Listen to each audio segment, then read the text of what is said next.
Hayyee akkam jirtu anaan Du'aalam Gosaati. Dhimmiin har'a isin fuulduratti dhufe dhimmuma samoona kana miidiyaa irra deemaa jiru, sooshaal miidiyaa irra deemaa jiru kana isa kaliir isiniif gochuufan dhufe. Wanti jiru maali? Dhimmuma gumaa wal qabatee jirudha. Wanti jiru maali? Ani gumaa baasus hin qabu. Harki koos kanarraa qulqulluudha. Uummanni Oromoo akkanaa beeku kan barbaadu jechuudha. Anis gadduma hamaa keessan jira. Gadda kiyyayyuu seeraan gaddachuu hin dandeenye. Wanta natti gale kana seeraan gadda kiyya taa'ee gaddachuu hin dandeenye.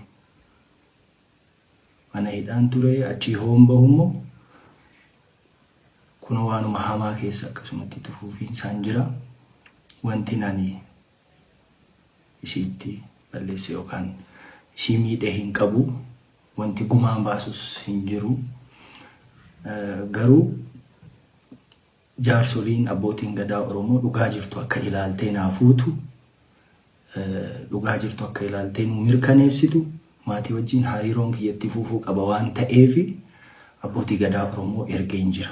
Jaarsolii biyyaa ergeen jira.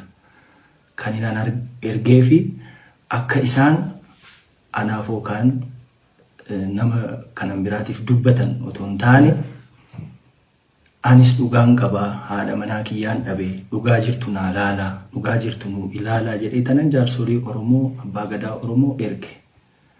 So jaarsi waan ilaale dhugaa jirtu fuudha malee kan fedhii nama dhuunfaa hin haasa'u jechuudha. Fedhii nama dhuunfaa yookaan immoo waan ani barbaadu naan haasa'u jaarsi. Dhugaa jirtu ilaalee fuudha. Dhugaa jirtu sana immoo akka jaarsi ilaalee nu murteessu jaarsoliin waaqaa gaditti dhugaa baasuu irratti aangoos qabu. Rabbis kan jaallatu, dhugaan immoo ilmoo waaqaati. Ani kanumaafan jaarsa erge. Gaanaaf qannooni hariiroo jaalalaa baay'ee gaarii qabna turre. Garuu dipireeshinii ni qabdi turte qannoon. Dipireeshiniin isiin qabdu tarii mana keessa oolurraa maddaa'ee jedhee waan yaadeefi hojii CRBTs, hojii entertainmentis banee tanan itti kenne akka waliin hojjennuuf jechuudha.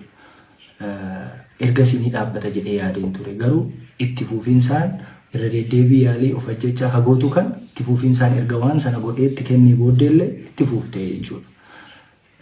Erga itti fuuftee booddee wanti kun humna kootii olii jedhee waan yaadeefi akka rakkinni tokko mudateen abbaatti bilbilsiisee jechuudha. Abbaatti bilbilsiiseeti kanatu na mudate kanarra